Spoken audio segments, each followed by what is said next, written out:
Brampton south ਤੋਂ MP Sonia Sidhu ਨੇ federal health minister patty ਹਾਸਦੂ ਨੂੰ ਸਵਾਲ ਕੀਤਾ ਹੈ ਕਿ ਲੌਂਗ ਟਰਮ ਕੇਅਰ ਦੇ ਪ੍ਰਬੰਧ ਸੁਧਾਰਨ ਲਈ ਫੈਡਰਲ ਸਰਕਾਰ ਪ੍ਰੋਵਿੰਸਾਂ ਨੂੰ ਕੀ ਮਦਦ ਮੁਹੱਈਆ ਕਰਵਾ ਰਹੀ ਹੈ।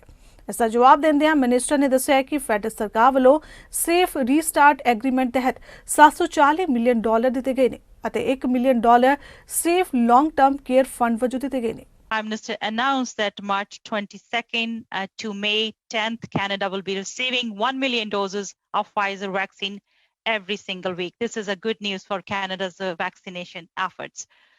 Minister, as you know, Grace Manor long-term care in my riding of Brampton South was one of the earliest hit, and the armed forces were called. And I understand that these facilities fall under provincial jurisdiction, but the federal government has also stepped up to keep those living and working in long-term care homes safe. Can you tell me more about the support we have given to provinces and territories regarding long-term care? Well, thank you very much to the member. And Mr. Chair, I think the member identifies rightly that the tragedy of loss of life in long-term care is something that we'll all remember, and we've all been mourning this week and indeed throughout COVID-19. We also know that there needs to be more done, and the Prime Minister has been very clear that we will be there for provinces and territories as we move forward in the development of shared long-term care standards. But I will also say this, we didn't wait to take action. For example, through the Safe Restart Agreement, we provided $740 million to provinces and territories to strengthen their protection and infection prevention control measures.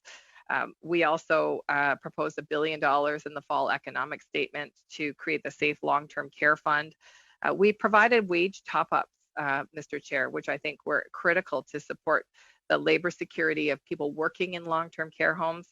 And of course, we had the Rapid Response Program where we funded the Canadian Red Cross to go into many long-term care homes in crisis and support those seniors that were struggling in some pretty difficult situations. And finally, of course, the Canadian Armed Forces. I think all Canadians will be grateful to the work they did in the first wave to protect seniors in Ontario and Quebec particularly. Thanks, Mr. Chair.